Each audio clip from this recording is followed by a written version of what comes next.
یہ دعا نوح علیہ السلام کی ہے، اور نوح علیہ السلام کے آپ کو معلوم ہے فَلَبِثَ فِيهِمْ أَلْفَ سَنَةً إِلَّا 50 عامًا کہ وہ اپنی قوم میں 1000 سال رہے سوائے 50 کے. 1000 سال ان کی عمر تھی سوائے 50، یعنی 950 سال. لیکن اس آیت کی ایک اور تفسیر یہ بھی ہے کہ سنہ اور عام میں فرق ہے. الفاظ استعمال کیے ہیں، سنہ سال کے لیے استعمال ہوتا ہے، عام بھی عربی میں سال کے لیے استعمال ہوتا ہے، لیکن ان کے استعمال میں فرق ہے. سنہ ہوتا ہے مشکل سالوں کے لیے اور عام ہوتا ہے آسان سالوں کے لیے. یعنی کوئی کسی پر مشکل سال گزرا ہو تو اس کو سنہ کہا جاتا ہے. اور اسی لیے جب فرعون کی قوم پر مشکل سال آئے تھے اخذناہم بالسنین کا لفظ استعمال ہوا تھا. عام قسم کا جو سال گزرے اس میں مشکلات نہ ہو اس کو عام عربی میں کہتے ہیں، عامن. تو وہاں جب کہا اللہ تعالیٰ نے سورۃ العنکبوت میں فَلَبِثَ فِيهِمْ أَلْفَ سَنَةٍ إِلَّا 50 عامًا، کچھ نے اس کا معنی یہ بھی لیا ہے کہ 1000 سال ان کی عمر تھی، اس میں سے 950 سال مشکل میں گزرے اور صرف 50 سال آسانی کے گزرے. ہو سکتا ہے وہ 50 سال کشتی کے اترنے کے بعد، سیلاب کے بعد کے 50 سال، یا کچھ شروع کے سال اور کچھ آخر کے سال، یا اسی طرح کی کچھ بات ہے، ورنہ باقی ان کے تمام سال مشکل میں گزرے. اب اس دوران انہوں نے ہر صدی میں 2-3 نسلوں سے دعوت کی، یعنی ایک ہی قوم سے دعوت نہیں کی، قوم کے بعد قوم کے بعد قوم سے نوح علیہ السلام نے بات کی ہے، ان کو دعوت دی ہے. ان کے والدین کو کی تھی، ان کے داداؤں کو کی تھی، ان کے پرداداؤں کو کی تھی. یعنی وہ ایک فیملی کو نہیں جانتے، اس کی پوری نسلوں کو جانتے ہیں، اس طرح سمجھنا ہے، ان کو اچھی طرح جانتے ہیں. اب اس پورے دور میں جس طریقے سے ان کی قوم نے ان کا انکار کیا ہے نا، اور جتنے موقع ان کی قوم کو دیے گئے تھے اور کسی قوم کو نہیں دیے گئے، اسی لیے اس قوم کے بارے میں خاص کہا گیا ہے انہم کانوا ہم اظلم واطغى. کئی دفعہ قرآن میں مختلف اقوام کی ایک لسٹ ہوتی ہے کہ انہوں نے کفر کیا، انہوں نے کفر کیا، انہوں نے نبیوں کا انکار کیا، رسولوں کا انکار کیا. جب ان کی باری آتی ہے، ان کے بارے میں اللہ تعالیٰ نے کہا یہ سب سے زیادہ ظلم کرنے والے اور سب سے زیادہ باغی یہ تھے. انہم کانوا ہم اظلم واطغى وقوم نوح من قبل انہم کانوا ہم اظلم واطغى، یعنی ان سے برے لوگ کوئی نہیں تھے. اب ہوتا یہ تھا کہ انہوں نے نوح علیہ السلام نے بڑی محبت سے ان کو دعوت دی، یہاں تک کہ اپنے آخری سالوں تک بھی یا قومی انی لکم منہ نذیر مبین، میری قوم میری قوم، یعنی کافر نہیں کہا انہیں، میری قوم کہا. میری قوم کے الفاظ محبت کے الفاظ ہیں. بار بار فقلت استغفروا ربکم انہ کان غفارا، اپنے رب کی معافی مانگ لو، استغفار کر لو، وہ تو ہمیشہ معافی مانگنے کو تیار ہے. یہ لوگ کرتے کیا تھے کہ اپنی، جب کئی روایات میں ہمیں ملتا ہے کہ جب ان کی نئی نسل بڑی ہوتی تھی، بچے جب چھوٹی عمر کے بھی ہوتے تھے تو جا کے کہتے تھے یہ بوڑھا ہے نا، اس کی بات نہ سننا، اس سے دور رہنا، یہ پاگل ہے. یعنی شروع سے ہی بچوں کو تربیت دیتے تھے کہ ان کی بات کبھی نہیں سننی، ان کی توہین کرنی ہے. یہاں تک کہ جب وہ کشتی بنا رہے تھے تو لوگ آ کے مذاق اڑاتے تھے ان کا. وہ کشتی ایک آدمی نے بنائی ہے، تو کئی سال لگے اس کو بنانے میں، بہت عرصہ لگا ہے بنانے میں. وَاصْنَعِ الْفُلْكَ بِأَعْيُنِنَا، بناتے رہو بناتے رہو بناتے رہو. وَحَمَلْنَاهُ عَلَى ذَاتِ أَلْوَاحٍ وَدُسُرٍ، وہ اصل میں پورا اس کا ڈیزائن بھی اللہ تعالیٰ نے ان کو دیا تھا. وہ وادی میں ہے، چاروں طرف پہاڑ ہیں، اور لوگ مذاق اڑا رہے ہیں یہ کشتی بنائیں گے کہاں، یہ وادی میں کہاں جانی یہ کشتی ہے. تو اور بھی ان پہ پاگل پن کا مذاق اڑانا، ان کے ساتھ استہزاء کرنا.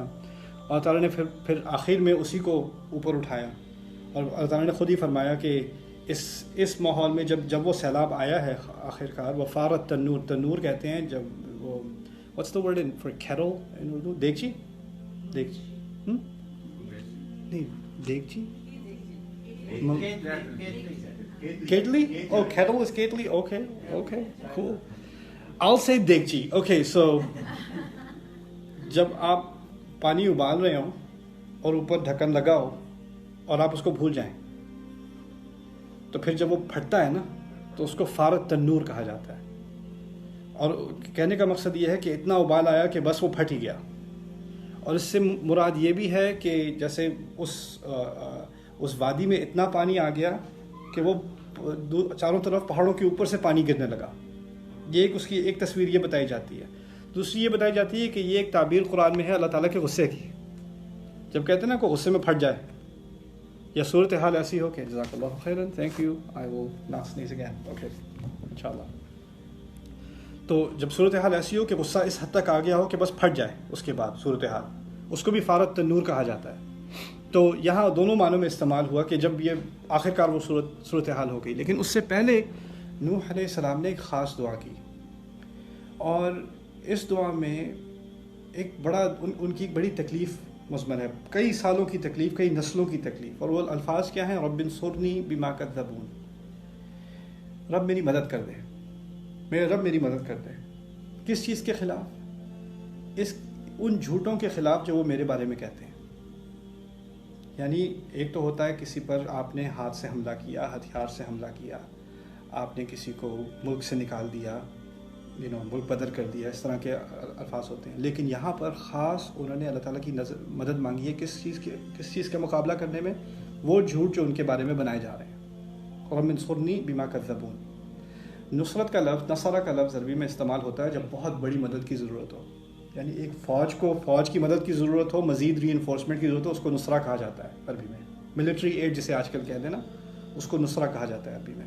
تو یہ کوئی چھوٹی مدد کے لیے لفظ استعمال نہیں ہوتا۔ مدد کے لیے عربی میں کئی الفاظ ہیں، مساعدہ ہے، نصرہ ہے، مدد ہے، اور بھی الفاظ ہیں، لیکن استعانہ ہے، عون ہے، لیکن یہ لفظ خاص استعمال ہوتا ہے جب آگے بہت بڑا دشمن ہو اور اس کے خلاف اس کا سامنا کرنے کے لیے آپ کو بہت بڑی مدد کی ضرورت ہو، اس وقت نصرت کا لفظ استعمال ہوتا ہے۔ رب انصرنی، میرے رب میری مدد کر، میری بہت بڑی مدد کر دشمن کے خلاف۔ یہ کون سا دشمن ہے؟ وہ جھوٹ جو میرے بارے میں یہ کہتے ہیں، بما کذبون۔ اب جھوٹ کہنا، اس کو بھی سمجھ لیں کیا بات ہے یہ۔ اگر آپ کے خلاف کوئی ایک انسان جھوٹ بولتا ہے، وہ اس کی ایک تکلیف ہوتی ہے آپ کو، اور پھر وہ جھوٹ پھیلاتا بھی ہے۔ لیکن اگر ایسا ہو کہ سوسائٹی کے سب سے انفلوئنشل لوگ، جن لوگوں کی بات لوگ سنتے ہیں، جو امیر لوگ ہیں، سیاستدان لوگ ہیں، جو ویسے بھی اقتدار رکھتے ہیں کسی حد میں، وہ آپ کے بارے میں مل کر سارے آپ کے بارے میں ایک ہی جھوٹ بولتے ہیں، یہ پاگل ہے، یہ پاگل ہے، یہ پاگل ہے، یہ پاگل ہے، یہ پاگل ہے، اور یا طرح طرح کی کہانیاں بناتے ہیں آپ کے بارے میں ایک کے بعد دوسرے، اور وہ سب ملے اور لوگ ان کی بات بھی سنتے ہیں۔ اب آپ کس کا جواب دیں گے؟ اگر آپ کسی ایک کا جواب دے بھی دیں تو اس نے آپ کی آدھی بات لے کر اس میں سے کچھ نکال کے 10 اور جھوٹ نکال لینے۔ یعنی آپ کے خلاف اگر ایک سے زیادہ شخص جھوٹ بول رہا ہو تو آپ بالکل بے بس ہو جاتے ہیں، آپ کے پاس کوئی چارہ نہیں رہتا۔